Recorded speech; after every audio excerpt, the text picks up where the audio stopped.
Muy buenas tardes, mis amados hermanos, que el Señor les bendiga. Qué privilegio poderme dirigir a ustedes por este medio para compartir algunas meditaciones acerca de la palabra de Dios. Antes de iniciar, vamos a orar. Padre bendito, te damos gracias, Señor, en el nombre de Jesús por este día. Te damos gracias, Señor, porque hasta aquí tú nos has ayudado, nos has bendecido, nos has guardado, has sido nuestra roca de ayuda, Señor. Y en ti estamos en pie, Padre. Señor, en esta hora te venimos pidiendo que tu Espíritu Santo abra nuestros ojos, nuestros oídos, pero por sobre todo nuestro corazón, y que ilumine tu palabra, Señor, para que sea sembrada en nosotros y produzca fruto y fruto en abundancia para la gloria de tu nombre y para bendición nuestra, Señor.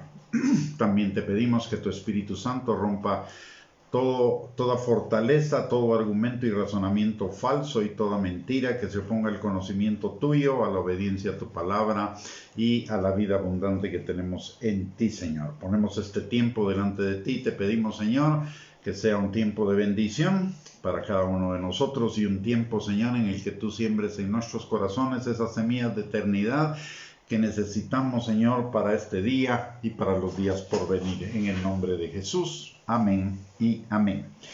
Muy bien, mis amados hermanos, el Señor les bendiga. Qué linda oportunidad tenemos hoy en la tarde de podernos reunir para continuar estudiando acerca de la epístola de Santiago. Como mencioné la vez pasada en la introducción, la epístola fue escrita por Jacobo, el medio hermano más grande de Jesús. Jacobo es un nombre en hebreo, Santiago es el nombre en griego. El medio hermano más grande de Jesús, es decir, el hermano mayor de los hijos o el hijo mayor de José con María, y también hermano de Judas, tal como nos lo enseña Mateo 13:55, que también, por cierto, escribió la epístola que lleva su nombre. Inicialmente Santiago había rechazado a Jesús como Mesías, como nos lo dice Juan capítulo 7, versículo 5, pero más adelante creyó en él y Jesús se le apareció en persona después de la resurrección, como nos lo enseña 1 Corintios capítulo 15, versículo 7. Es decir, que Jacobo lo vio resucitado, o Santiago. Santiago se convirtió en el líder clave de la iglesia de Jerusalén, como nos lo enseña Hechos capítulo 12, versículo 17, Hechos 15, 13, 21, 18, Gálatas 2, 12, siendo llamado una de las columnas de esa iglesia junto con Pedro y Juan. Esto lo encontramos en Gálatas capítulo 2, versículo 9. Fue también conocido como Santiago el Justo por su devoción a la justicia, y aproximadamente fue marcado entre el año 44 y el año 49 después de Cristo, y constituye la escritura más antigua del Nuevo Testamento, es decir, la primera epístola, o incluso antes que los evangelios, el primer libro del Nuevo Testamento escrito después de la muerte de Jesús. Fue dirigida a los creyentes judíos dispersos alrededor del Mediterráneo por la persecución, seguramente, de Herodes Agripas en el año más o menos 44 después de Cristo. Y contiene una característica de esta epístola, es que contiene más de 40 referencias al Antiguo Testamento. Es una epístola de 5 capítulos y contiene más de 40 referencias al Antiguo Testamento y alrededor de 20 referencias del Sermón del Monte. Sus afirmaciones son muy directas y muy penetrantes acerca de la vida creyente, de la vida del creyente. Tiene un énfasis práctico, destacando no el conocimiento teórico, sino la conducta piadosa, el ser obediente sin reserva alguna a la palabra de Dios. Complementa el énfasis de Pablo en la justificación por la fe con su énfasis en la justificación en el fruto espiritual como demostración de la verdadera fe. De hecho, una manera de diagramar o de bosquejar las enseñanzas de la epístola es desde la perspectiva de 13 pruebas de la fe auténtica o de la legitimidad de la fe de un creyente, que son la prueba de la perseverancia y el sufrimiento, la prueba de la tentación, la prueba de la respuesta a la palabra, la prueba del amor imparcial, la prueba de las obras justas, la prueba de la lengua, la prueba de la sabiduría humilde, la prueba de los deseos y satisfacción mundanos, la prueba de la dependencia, la prueba de la paciencia, la de la veracidad, la de la oración y la de la verdadera fe. El lunes pasado, hace 2 días, vimos la primera parte del capítulo 1, desde el versículo 1 al versículo 3, que nos habla de la prueba de nuestra fe y de las tribulaciones. Ahora vamos a ver del versículo 4 en adelante. Dice la palabra, más bien del versículo 5, porque vimos hasta el versículo 4. Del versículo 5 en adelante dice: y si alguno de vosotros tiene falta de sabiduría, pídala a Dios, el cual da a todos abundantemente y sin reproche, y le será dada. Pero pida con fe, no dudando nada, porque el que duda es semejante a la onda del mar, que es arrastrada por el viento y echada de una parte a otra. No piense pues quien tal haga, que recibirá cosa alguna del Señor. El hombre de doble ánimo es inconstante en todos sus caminos. El hermano que es de humilde condición, gloríese en su exaltación, pero el que es rico en su humillación, porque él pasará como la flor de la hierba. Porque cuando sale el sol con calor abrasador, la hierba se seca, su flor se cae y perece su hermosa apariencia. Así también se marchitará el rico en todas sus empresas. Comenzando entonces con el versículo 5, dice la palabra: si alguno de vosotros tiene falta de sabiduría, pídala a Dios, el cual da a todos abundantemente y sin reproche, y le será dada. ¿Qué significa esto? La sabiduría es la aplicación de la palabra de Dios en nuestras vidas. Por ello, si nos falta sabiduría para aplicarla, necesitamos ir al Padre en comunión con el Espíritu Santo, y Él nos enseñará y nos guiará para poner la palabra en práctica en todas las áreas de nuestra vida, porque la sabiduría es la aplicación de la palabra de Dios. La sabiduría produce bendición, se fundamenta siempre en la palabra de Dios y en el temor de Dios para ponerla por obra, como nos lo enseña el Salmo 119:98, dice la palabra: me has hecho más sabio que mis enemigos con tus mandamientos, porque siempre están conmigo. En Proverbios 1:7 recordemos que la palabra de Dios nos dice que el principio de la sabiduría, el principio de poner en práctica la palabra de Dios, es el temor de Jehová. Los insensatos desprecian la sabiduría y la enseñanza, porque desprecian la palabra de Dios. En Proverbios capítulo 8, versículo 11, también nos dice acerca de la sabiduría que mejor es la sabiduría que las piedras preciosas, y todo cuanto se puede desear no es de compararse con ella. La sabiduría es poner la palabra por obra es la obediencia, y la obediencia trae todas las bendiciones del Señor a nuestras vidas, como nos lo enseña Deuteronomio capítulo 28, versículos 1 y 2, como también nos lo enseña Josué capítulo 1, versículos 7 y 8, tercera de Juan 2, Mateo 6:33, es decir, muchos pasajes más de la Biblia nos enseñan que la obediencia, es decir, la sabiduría, que la obediencia es la sabiduría, es poner la palabra de Dios por obra en todas las áreas de nuestra vida, y eso nos trae cualquier tipo de bendición. Por eso dice: mejor es la sabiduría que las piedras preciosas, y todo cuanto se puede desear no es de compararse con ella. Ahora, si pedimos la sabiduría, y esto es importante, si pedimos sabiduría, debe ser porque vamos a obedecer.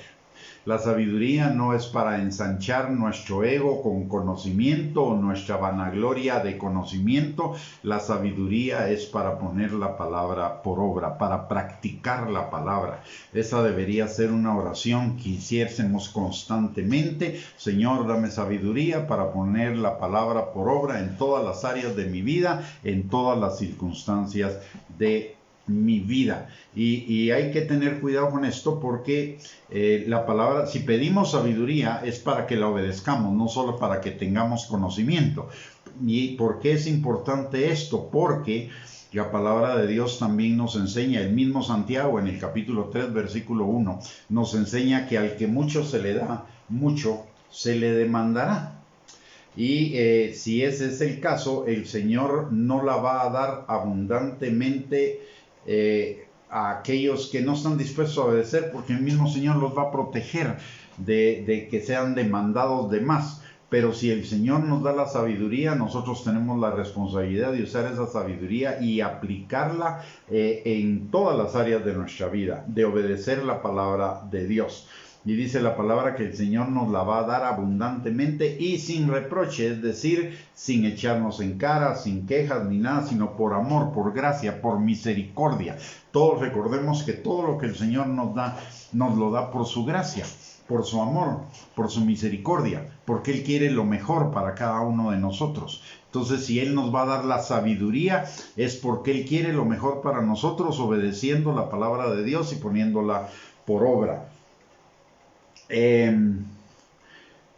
Hay un pasaje que quiero también incluir en este estudio acerca de la sabiduría, porque lo contrario a la sabiduría es la necedad, y la necedad produce castigo, problemas, resultados negativos, cosas desagradables, etc. ¿Qué quiere decir la necedad? La necedad quiere decir, sé hacer lo bueno y no lo hago.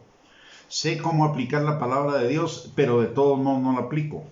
Y sigo cometiendo los mismos pecados, los mismos errores, las mismas cosas. No quiero aprender, no porque no sepa, sino porque no se me da la gana. Y la necedad, que es lo contrario a la sabiduría es poner por obra la palabra de Dios. La necedad es desobedecer continuamente la palabra de Dios. ¿Y qué sucede con eso? La palabra de Dios nos enseña en Proverbios 18, el necio de labios caerá. En Proverbios 10:10, el necio de labios será castigado. En Proverbios 14:14 dice, de sus caminos será hastiado, o se hartará, se cansará, se aburrirá el necio de corazón. Y en la palabra también en Proverbios 26:3 nos enseña que la vara o el castigo es para la espalda del necio. O sea, el que carece de sabiduría se enfrenta a calamidades, se enfrenta a castigos, se enfrenta a caídas, se enfrenta a muchos problemas. ¿Por qué? La palabra es clara. En Gálatas capítulo 6, versículos del 7 al 8 dice que Dios no puede ser burlado, que todo lo que el hombre sembrare, eso también segará. El que cosecha maldad, el que siembra maldad, cosechará maldad. El que siembra obediencia cosechará bendición. Y por cierto que este último pasaje de Proverbios 26:3 compara al necio con un caballo, con un asno que no se dejan amansar, que no tienen mansedumbre, que no aprenden y que se mantienen en su necedad. Así que la falta de sabiduría es un mal que del cual podemos salir orándole al Señor, pero con la disposición de obedecer su dirección, sus instrucciones para poner por obra la palabra de Dios. La sabiduría implica conocer la palabra de Dios, pero también saber cómo aplicarla en todas las circunstancias de nuestra vida. Ahora vamos a pasar luego y la sabiduría está disponible para cada uno de nosotros. De hecho, la sabiduría es Jesús. Jesús vive en nosotros, Jesús es la palabra, por eso la sabiduría es la puesta en obra, en práctica de la palabra en todas las áreas de nuestra vida y en todas las circunstancias. Ahora vamos a hablar de Santiago capítulo 1, versículos 6 y 7, dice la palabra, pero pida con fe, no dudando nada, porque el que duda es semejante a la onda del mar, que es arrastrada por el viento y echada de una parte a otra. No piense pues quien tal haga, que recibirá cosa alguna del Señor. En primer lugar, este pasaje lo que nos está diciendo es, al pedirle al Señor algo, debe ser con fe. No debe ser algo de pedir por pedir, o pidiendo sí, pero si no, da igual. Cuando pidamos algo al Señor, debe ser algo que verdaderamente esté en nuestro corazón, no en nuestro yo, no en nuestro ego, sino en el corazón espiritual que tenemos cada uno de nosotros. Que sea conforme a la palabra de Dios, que sea para edificación, para exhortación, para consolación, para bendición. Y si lo pedimos, necesitamos pedirlo con fe, creyendo que lo vamos a recibir, porque el Señor es el dador de buenas dádivas, de dones perfectos. Nada de lo bueno nos viene si no nos viene del cielo. Entonces lo primero que necesitamos es pedirle al Señor con fe. ¿Y qué significa pedir al Señor con fe? No es tanto creer la promesa. Pedir al Señor con fe es creer en aquel a quien le estamos pidiendo. Creer en lo que Él es y en lo que Él hace. La palabra de Dios no nos dice crean en las promesas. Marcos 11:22, Jesús dice, creed en Dios. ¿Por qué? Porque es Dios el garante de las promesas, es Dios el dador de las promesas. Las promesas no nos vienen a nosotros por nosotros mismos, las promesas nos vienen porque Dios cumple su promesa en nosotros. Pero eso también implica algo. Entonces, la verdadera fe es una fe obediente. ¿Obediente a qué? A las condiciones que deben cumplirse para el cumplimiento de la promesa, valga la redundancia. Y generalmente las promesas están ligadas a la obediencia. Entonces, cuando yo pido algo y lo pido con fe, quiere decir que estoy pidiendo basado en tres cosas. La primera, ¿quién es Dios? La segunda, que Dios es todopoderoso para hacer lo que yo estoy pidiendo. Y tres, estoy también diciendo que voy a ser obediente a las condiciones previas de esa promesa, que es la obediencia a ciertos pasajes de la Escritura a los cuales esa promesa está ligada. Por ejemplo, en cuanto a la prosperidad, que es algo en todas las áreas de nuestra vida, dice, cuando nosotros pedimos prosperidad al Señor, primero estamos creyendo que Dios es el Dios de la prosperidad, que Él es poderoso para prosperarnos en todas las cosas y que tengamos salud, pero también estamos diciendo que nosotros vamos a ser obedientes para renovar nuestro entendimiento y no seguir pensando como piensa el mundo, con codicia, con autocomplacencia o con autoexaltación, vanagloria. Entonces estoy diciendo, pedir con fe es decir, Señor, estoy dispuesto a ser obediente a tu palabra. Por ejemplo, si estoy pidiendo, Señor, dame un mejor empleo, dame mejores ingresos, es una petición válida. Pero esa petición está condicionada a varias cosas. Y yo cuando pido eso debo estar claro de si voy a pedir con fe, quiere decir que voy a obedecer las condiciones. ¿Cuáles son las condiciones? La primera, diezmar; la segunda, ofrendar a los pobres; y la tercera, ser diligente en mi trabajo. Por lo menos ahí hay tres condiciones para esa prosperidad. Diezmar, dar a los pobres, honrar a mis padres con ofrendas económicas también, y además ser diligente. ¿Por qué? Porque el que siembra cosecha, número uno. Entonces la ofrenda a los padres, la ofrenda a los pobres es un dar que va a tener una cosecha. En segundo lugar, la palabra de Dios dice que si nosotros diezmamos, el Señor abrirá las ventanas de los cielos hasta que sobreabunde. Entonces necesitamos diezmar. Y número 3, también necesitamos no pedir por codicia, porque si pedimos por codicia o por vanagloria, estamos pidiendo egoístamente, y la palabra de Dios nos enseña también aquí en el libro de Santiago que si pedimos para nuestros deleites no vamos a recibir nada. Entonces, la fe es más allá de creer la promesa. La fe es decir, la verdadera fe, el pedir con fe es creer en Dios, que Dios es galardonador de los que le buscan, pero también si creo en Dios, creo en quién es Él, y si es Dios, Él manda, por lo tanto voy a obedecer su palabra. Implica la obediencia a la palabra de Dios, el orar con fe. Por el otro lado, también orar con fe es con la plena confianza en su soberanía y en su omnisciencia, es decir, el Señor creyendo que el Señor no tiene que contestar mi oración exactamente como yo la estoy pidiendo, que Él la va a contestar de la mejor manera, de acuerdo a sus planes, de la mayor conveniencia para mí, y en el tiempo de mayor conveniencia también para mí.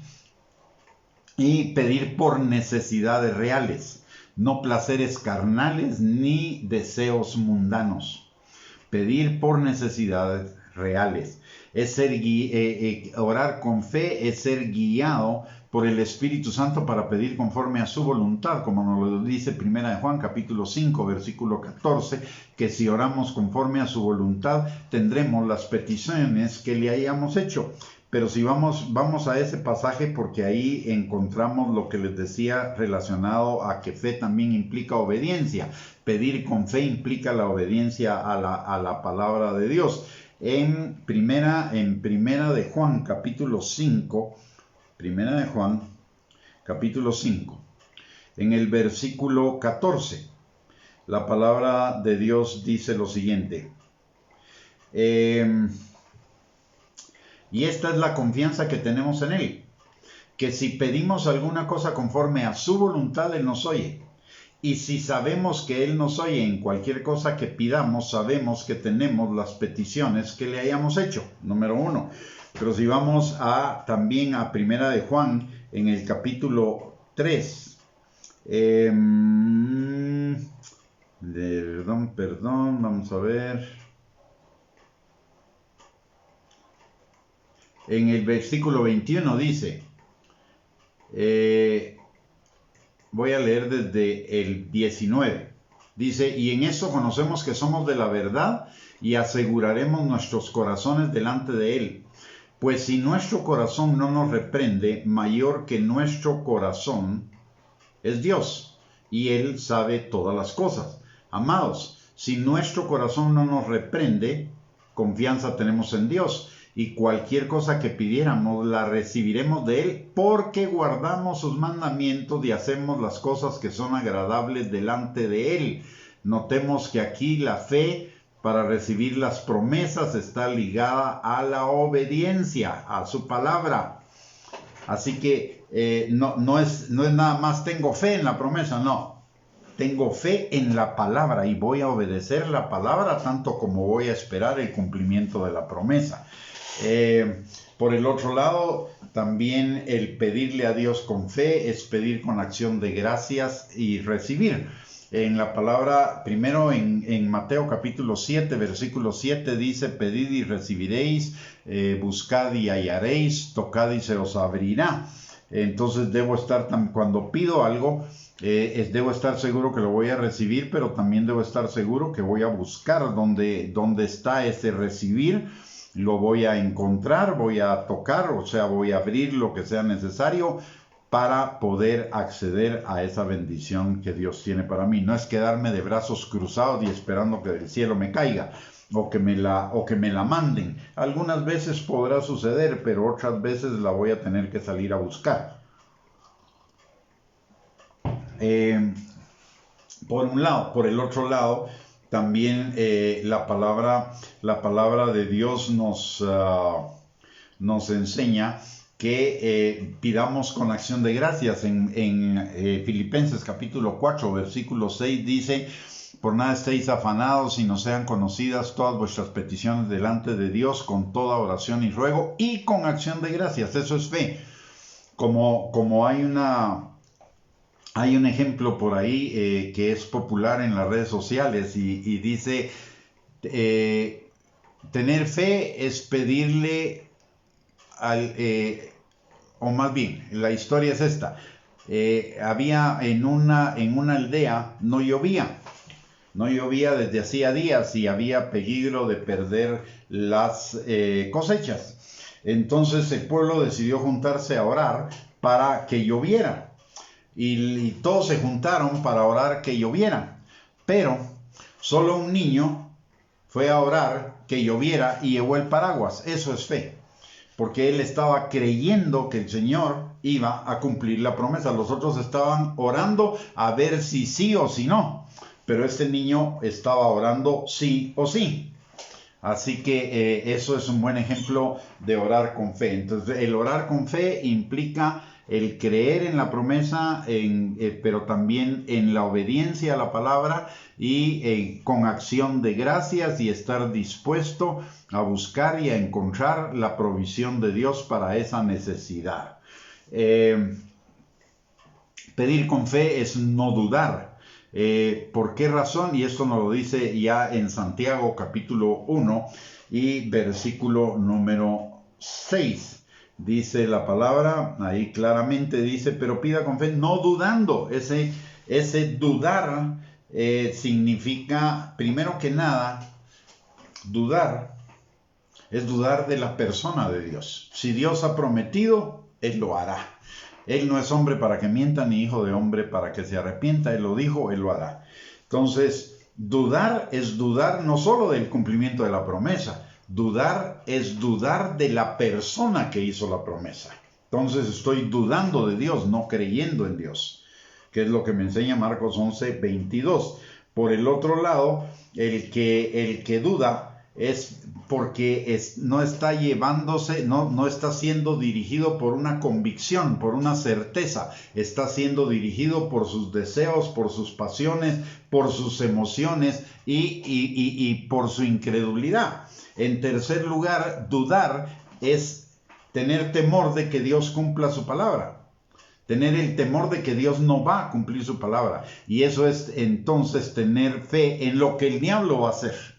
El temor es tener fe en lo que el diablo va a hacer. Lo contrario a creer es dudar. Y la duda produce temor. Y el temor es la antife, porque es creer en lo que el diablo va a hacer. Y por eso dice la palabra acá, el que duda es semejante a la onda del mar. Primero es llevado de un lado a otro. Si usted se da cuenta, si usted ha ido a la playa y se ha metido al mar, las olas del mar lo llevan a uno y lo arrastran. Y uno no puede estar en una misma dirección. Uno no puede estar parado en un mismo lugar porque las olas lo mueven. Bueno, el que duda es así. La duda lo mueve de su lugar. Hoy está aquí, mañana está por allá. Y dice la palabra que esa persona no va a recibir cosa alguna del Señor. Es una persona que tiene un doble ánimo. Hoy es sí, mañana no, pasado quizá, traspasado tal vez y traspasado veremos. O sea, nunca está en un mismo punto. Y la palabra de Dios nos enseña a que sea nuestro sí, sí, nuestro no, no. Entonces, cuando pidamos, no solo se trata de pedir por pedir. Se trata de pedir con fe, y fe es creyendo en Dios y en quién es y en qué es lo que Él hace. Pero también creyendo en su soberanía y en su omnisciencia. Y es que Él lo va a hacer cuando Él quiera y de la manera que quiera y de la manera más conveniente para cada uno de nosotros. Yo puedo estar confiado de que cuando le pido algo al Señor, el Señor va a responderme, ya sea sí, o sí, pero todavía no, o no, porque tengo algo mejor para ti. Así que no tengo por qué dudar de Él. Él lo va a hacer. Pero también implica creer en su palabra, obedecer su palabra. Pues no puede ser que tenga una verdadera fe, no puede ser una fe que solo crea las promesas, pero no crea en los mandamientos y no los obedezca. La misma fe que necesito para la promesa es la fe que necesito para la obediencia. Si no tengo fe para la obediencia, son mentiras que tengo fe para las promesas. Eso significaría nada más una presunción de fe o bien una confesión positiva, pero ni la presunción de fe ni la confesión positiva son de Dios. De Dios es solamente la fe. Y fe es la certeza, la convicción en Dios, en la palabra y en la promesa, en los mandamientos y en las promesas. Muy bien. En el versículo, vamos a pasar entonces ahora al versículo 8 del capítulo 1 dice, se refiere al hombre de doble ánimo. Es inconstante en todos sus caminos. ¿Qué es el hombre de doble ánimo o la persona de doble ánimo? Es una persona que no tiene una dirección fija. Es una persona que no tiene una visión, que no tiene un punto de llegada. Y la palabra de Dios nos enseña en Proverbios 29:18 que sin una visión, sin una dirección, el pueblo se desenfrena. La persona de doble ánimo es llevada por sus pasiones, por sus emociones, por su carne, no por el espíritu ni por la palabra. La carne es variable, la carne es emocional, pasional, la carne es inconstante. Hoy quiere esto, mañana quiere otra cosa, y la carne solo está buscando lo temporal, lo presente, la autocomplacencia, la autogratificación y la autoexaltación. Y las cosas que pueden satisfacer eso cada día van cambiando, porque el ego es inagotable en sus demandas. Entonces eso hace que la persona que es dirigida por el ego no sea constante en sus decisiones, porque es dirigido por sus pasiones cambiantes, sus emociones cambiantes, sus gustos cambiantes. Pero la palabra de Dios dice que nosotros no somos guiados por nuestra carne, nosotros somos guiados por el Espíritu. En Romanos capítulo 8, versículo 14, la palabra de Dios nos dice que los hijos de Dios somos guiados por el Espíritu, no por la carne. Entonces, si somos y el Espíritu no es hombre para mentir, ni hijo de hombre para arrepentirse, porque es de la misma esencia de Dios, y el Espíritu siempre nos va a llevar en la misma dirección. El Espíritu no me va a decir hoy, andate al norte y mañana al sur. No, el Espíritu me va a decir, vas a ir a norte-sur, así que hoy, si vas a ir a norte-sur, hoy vas a caminar por el sur y después vas a subir al norte. Pues puede ser así, pero no me va a cambiar de dirección constantemente. El Espíritu Santo me va a dar una misma dirección siempre. Y el Espíritu Santo siempre me va a llevar a glorificar a Dios. El Espíritu Santo siempre me va a llevar en la misma dirección que me lleva la palabra de Dios. Esa es la guía más segura. Por eso Pedro decía que sigamos la antorcha más segura, la palabra profética más segura, una antorcha que alumbra en las tinieblas hasta que el lucero de la mañana alumbre. Entonces la palabra de Dios es nuestra guía, nuestra luz, y el Espíritu Santo siempre nos va a guiar a través de su palabra. El Salmo 119, versículo 105 dice, lámpara es a mis pies tu palabra y lumbrera a mi camino. Y el Espíritu Santo nos va a guiar a través de la palabra. Y eso nos va a hacer unas personas de un solo ánimo, inconmovibles, firmes. Y la firmeza es una calidad del creyente. La palabra constantemente nos enseña a mantenernos firmes en el día malo, a estar firmes ante las acechanzas del diablo, a estar firmes ante las acechanzas de la carne, ante esos cambios de rumbo que la carne nos quiere hacer. Y el problema de ser guiado por la carne es que hoy Dios me está dando la dirección hacia algo, y al día siguiente, si me dejo guiar por la carne me va a sacar de ahí, me va a llevar lejos de donde Dios quiere llevarme, y entonces me voy a perder de la buena voluntad de Dios, agradable y perfecta. Por el otro lado, una persona de doble ánimo no es una persona confiable. Hoy dice sí, mañana dice no, pasado dice quizá, dentro de una semana dirá quién sabe, y total nunca podemos saber exactamente. No es una persona firme, y como no es una persona firme, no es una persona predecible. El Señor nos quiere llevar en una sola dirección. Que seamos personas confiables, que nuestro sí sea sí, hoy, mañana, pasado, o dentro de una semana, o dentro de un mes, o dentro de un año, o que sea no, hoy, dentro de una semana, dentro de un mes, o dentro de un año. La persona de doble ánimo, al igual que la persona que duda, no van a recibir cosa alguna del Señor. No va a tener respuesta a sus oraciones. En Mateo 5:37 el Señor nos enfatiza el sí, sí, el no, no.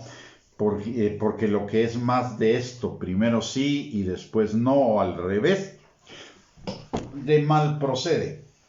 Es pecado. De mal procede, dice la palabra. Muy bien. Entonces ahora vamos a ir a Santiago capítulo 1, versículos del 9 al 11. Dice la palabra: el hermano que es de humilde condición, gloríese en su exaltación, el que es rico en su humillación, porque él pasará como la flor de la nieve.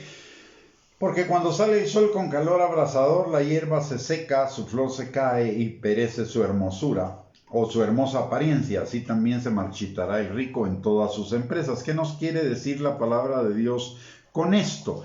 Examinando en el idioma original, en el idioma griego, este pasaje significa que el hermano que es de humilde condición debe sentirse agradecido primero, porque vale mucho delante de Dios, sin importar su riqueza, pobreza o cualquier otra cosa. Todos valemos lo mismo delante del Señor.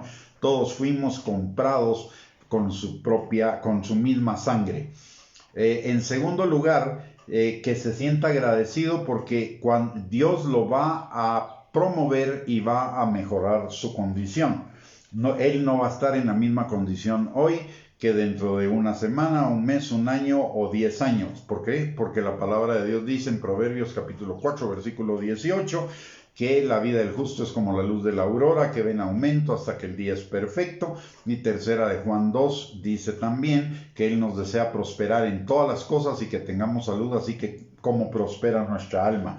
Es decir, si esta persona que hoy tiene alguna limitación económica es un fiel creyente del Señor Jesucristo, obediente a su palabra y está transformando su manera de pensar y su carácter, es seguro que esa persona va a prosperar. Por lo tanto, es otro motivo para estar agradecido en medio de esa situación de escasez. Por el otro lado, también a estar agradecido porque Dios lo ha puesto en un lugar de honor. En Santiago capítulo 2, versículo 5 dice: hermanos míos, oíd, ¿no ha elegido Dios a los pobres de este mundo para que sean ricos en fe y herederos del reino que ha prometido a los que le aman? Y también debe estar agradecido porque Dios no lo va a desamparar. En el Salmo 37, 25 dice: joven fui y envejecido, y no he visto justo desamparado, ni su descendencia que mendigue pan. Es decir, hay 4 motivos para estar agradecidos en medio de la escasez. La primera, porque valemos mucho delante del Señor. La segunda, porque Dios nos va a promover y mejorar nuestra condición. La tercera, porque Dios nos ha puesto en un lugar de honor. Y la cuarta, porque Dios no nos va a desamparar. No quiere decir que hagamos de la pobreza una meta, no. Pero si en este momento estamos en esa escasez, estemos agradecidos, contentos por ello, porque hay beneficios en eso, pero también sabiendo que el Señor nos va a prosperar cada día, que el Señor no nos va a dejar en esa pobreza, sino que el Señor nos va a ir prosperando cada día. Entonces es un contentamiento con expectación de ir hacia lo mejor de Dios. Y la palabra de Dios claramente dice que los pensamientos del justo tienden a la abundancia. Entonces una persona que es justa, si en este momento está en pobreza, sus pensamientos no deben estar situados en la pobreza, sino deben estar situados en la abundancia que Dios va a traer a su vida, y debe obedecer la palabra y debe creerle al Señor por esa abundancia mayor que va a tener. No es una apología de la pobreza, sino que es una invitación a dar gracias a Dios en todo, aunque sea en este momento de pobreza, sabiendo que el Señor tiene el control de nuestras vidas y que el Señor nos lleva como la luz de la aurora en aumento hasta que el día sea perfecto, y de más en más. Y por el otro lado, le dice a los que tienen, a los ricos. Y aquí hay que entender algo muy claramente en cuanto a la palabra de Dios. La palabra de Dios divide a las personas, digamos, en 2 grupos, o las clasifica en 2 grupos. Pobre es el que no tiene todos los recursos necesarios para suplir sus necesidades suficientemente. El rico es el que tiene para suplir todas sus necesidades y un extra. ¿Qué quiere decir eso? Si tengo para suplir mis necesidades y me sobra un quetzal, ya soy rico. ¿Y cuáles son las necesidades a suplir? Las básicas. Lo que me hace pobre o lo que me hace rico son mis necesidades básicas. Alimento, vestido, la casa, los gastos de casa. Si tengo para cubrir eso, estoy bien. Y si tengo más de eso, soy rico. Entonces, a los que tienen más de eso, mire lo que les dice la palabra. Le dice, el hombre rico debe ser humilde. Es decir, no hacer de las riquezas algo de lo cual vanagloriarse, algo de lo cual exaltarse, algo de lo cual jactarse, algo de lo cual ser arrogante, orgulloso, vanidoso. ¿Por qué razón? Primero, porque él, con todo y sus riquezas, va a pasar, como la flor del campo. Todo lo que se tiene es pasajero. Incluso este cuerpo, recuérdese que dice el Señor de este cuerpo, del polvo eres y al polvo regresarás. En polvo te convertirás. En segundo lugar, debe ser humilde porque en cualquier momento podría perder esas riquezas. En tercer lugar, no debería gloriarse de su riqueza, sino de su salvación. La salvación es eterna, las riquezas son pasajeras. Cuarto lugar, la humildad significaría que ser rico en buenas obras con ese dinero. No es para echárselo encima, para vivir arrogantemente como rey, sino vivir con sobriedad, con comodidad, con todos los gastos suplidos, pero con sobriedad, haciendo tesoros en el cielo, donde ni los ladrones minan ni hurtan, ni el orín corrompe. Es decir, ¿cómo hacemos tesoros en el cielo?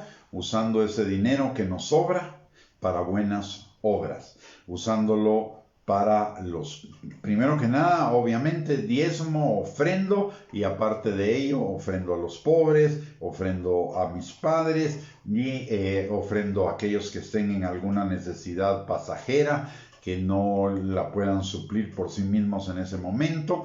En fin, es para, la palabra de Dios dice, hay una parábola que Jesús enseñó, que es la parábola de las riquezas injustas, que dice que hagamos amigos con las riquezas injustas, es decir, que seamos de bendición con las riquezas terrenales, no que seamos de acaparamiento. Eso se llama avaricia o codicia, que seamos de bendición. La palabra, y mire, en eso de ser de bendición hay una grandiosa bendición extra también. Recuérdese la promesa de la cual nosotros somos herederos, que le hace Dios a Abraham en Génesis capítulo 12, y que dice que son para él y para toda su descendencia. Yo te bendeciré y serás de bendición. O sea, Dios me bendice para ser de bendición.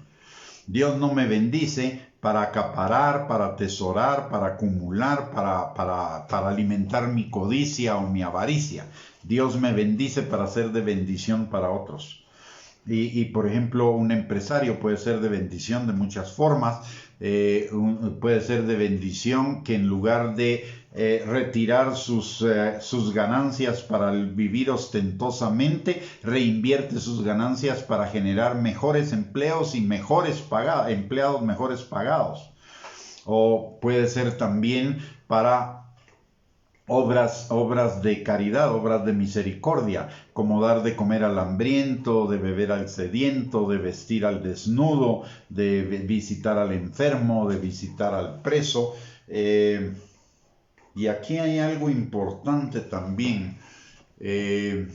No voy a juzgar a nadie, pero también la palabra de Dios dice que mi mano izquierda no sepa lo que hace mi derecha. Es decir, si yo voy a hacer una obra de misericordia con alguien, no tengo por qué estarlo publicitando. Si estoy publicitando que estoy haciendo obras de misericordia, lo que estoy tratando muchas veces es de autoexaltarme, de conseguir alabanza, en lugar de darle la gloria al Señor. Entonces hay que tener mucho cuidado y mucho equilibrio con eso. Entiendo que en ciertos casos es necesario demostrar que la ayuda se dio, demostrarle a aquellos que nos dieron la donación que esa ayuda que nos dieron, que esa donación que nos dieron le fue entregada a las personas. Pero eso no tiene que hacerse público en redes sociales, eso se hace de vía directa con el donante. Entonces hay que tener mucho cuidado. Como le digo, no juzgo a nadie, pero la palabra de Dios dice que no nos vanagloriemos de las buenas obras, porque al final de cuentas no son ni siquiera nuestras, son buenas obras que Él preparó de antemano para que anduviéramos en ellas.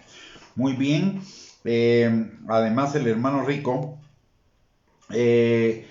debería tener este recordatorio, el recordatorio que nos da la palabra de Dios en Primera de Timoteo, capítulo 6, versículos del 6 al 10.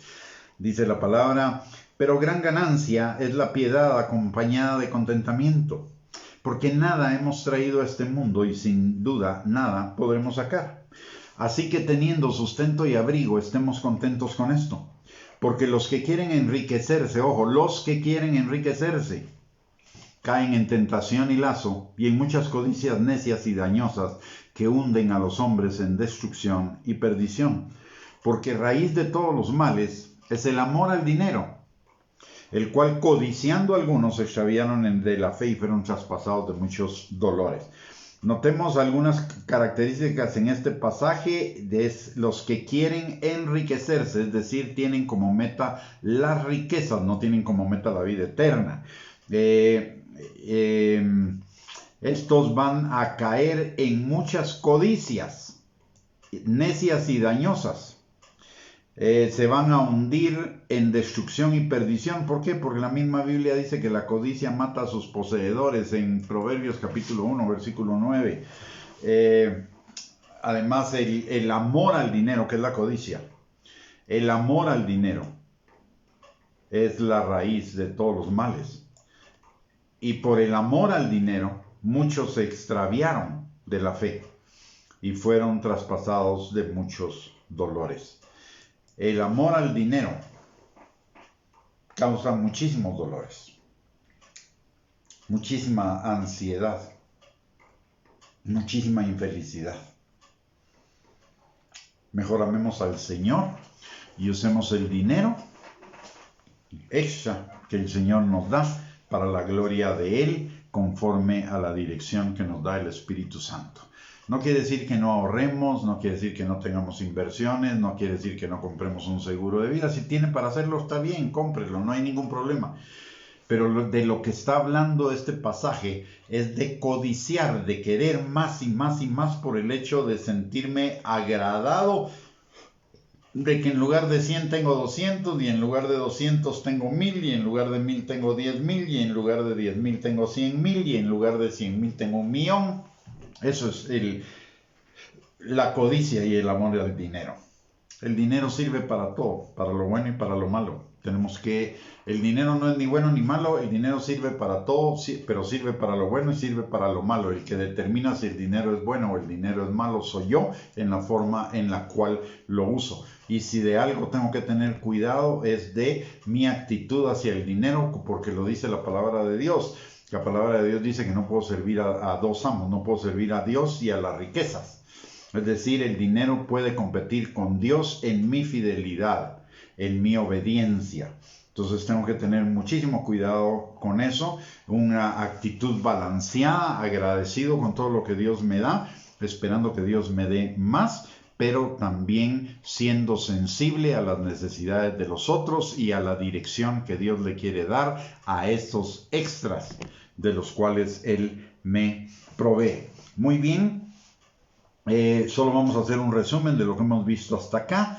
En primer lugar, el lunes pasado vimos en el pasaje del capítulo 1, primero que todos somos llamados a servir al Señor, que no es una opción, es una necesidad y además es un mandamiento de la palabra de Dios, Por el otro lado, que tengamos por sumo gozo cuando estamos en las pruebas, porque el Señor nos va a dar la victoria y además va a producir frutos de bendición en nuestras vidas, frutos de transformación para nuestras vidas. En tercer lugar, si tenemos falta de sabiduría, es decir, nos hace falta saber cómo aplicar la palabra de Dios a la misma fe, deberíamos enfocarnos en la obediencia a la palabra. Quinto, que no dudemos, porque si somos dudosos vamos a ser personas de doble ánimo, inconstantes en todos nuestros caminos y no recibiremos cosa alguna del Señor. Número 6, el hermano que es de humilde condición no tiene por qué sentirse mal por ello. Perdón, se cortó un poquito, pero reanudamos.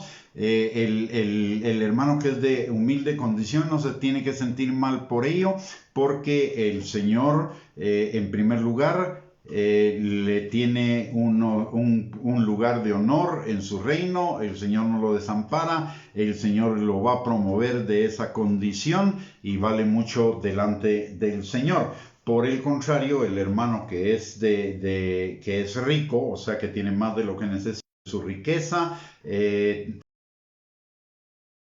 tampoco, porque en cualquier momento las puede perder. Aparte de ello, debería ser rico en buenas obras y cuidarse de no codiciar, de que la codicia no invada su corazón y eso lo aparte de la fe. Muy bien, mis amados hermanos, hemos llegado al final de esta enseñanza. Muchísimas gracias por sintonizarnos. Muchísimas gracias también a todos los que me pusieron en los comentarios una felicitación por mi cumpleaños. Que Dios les bendiga. Muchísimas gracias y que sus bendiciones que me han dado les regresen a cada uno de ustedes multiplicadas y aumentadas. Muchísimas gracias por su cariño, muchísimas gracias por su aprecio, por sus bendiciones. Y vamos a orar para finalizar esta transmisión solo con un recordatorio. Si esta enseñanza ha sido de bendición para su vida, compártala con sus contactos en las redes sociales para que sea de bendición para ellos. Y les recuerdo que está a su disposición 2 recursos para seguir edificando su fe.